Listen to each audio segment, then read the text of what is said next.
Sa patuloy na pinaigting na kampanya ng pulisya laban sa iligal na droga, matagumpay na nasabat ang mahigit 3 milyong pisong halaga ng hinihinalang shabu mula sa dalawang hinihinalang high-value individual sa ikinisang buy-bust operation sa Barangay Arevalo, Iloilo City.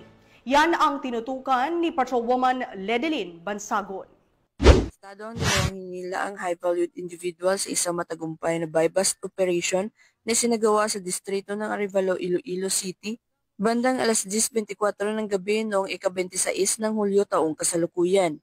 Sa panayam kay Police Captain Glenn Suliman, Officer in charge ng Regional Police Drug Enforcement Unit 6, kinilala ang mga suspect sa mga alias na Binsoy, residente ng Zone 6, Kalumpang Molo at alias RM, residente naman ng Zone 8 sa parehong barangay.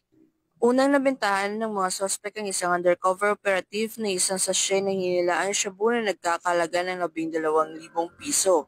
Sa isinagawang operasyon, nasa kabuoang 530 gramo ng hinilaang shabu ang nakumpiska mula sa dalawang suspect na may kabuoang tinatayang halaga na 3,604,000 pesos. Batay sa investigasyon, lumalabas na ang mga suspect ay aktibong nagbebenta ng iligal na droga sa lungsod at lalawigan ng Iloilo. Inamin pa ng mga ito na sa Manila nila kinukuha ang supply ng ipinagbabawal na gamot. Sa kasalukuyan, nasa kustudiya na ng pulisya ang dalawang suspect at nakatakdang sasampahan ng kaukulang kaso kaugnay sa paglabag sa Republic Act 9165 o ang Comprehensive Dangerous Drugs Act of 2002.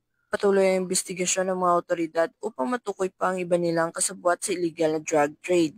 Sa matagumpay na operasyong ito, nagpapakita lamang ng mas pinaigting na kampanya ng kapulisan laban sa iligal na droga upang mapanatili ang kayusan sa komunidad. Hinihikayat din ang publiko na makipagtulungan sa mga otoridad at agad din sumbong ang anumang kahinahinalang aktibidad sa kanilang paligid. Mula dito sa Police Regional Office 6, ako ang inyong Police News Network Correspondent, Patrolwoman Ledelyn Bansagon, alagad ng batas, taga-taguyod ng Balitang Pulis.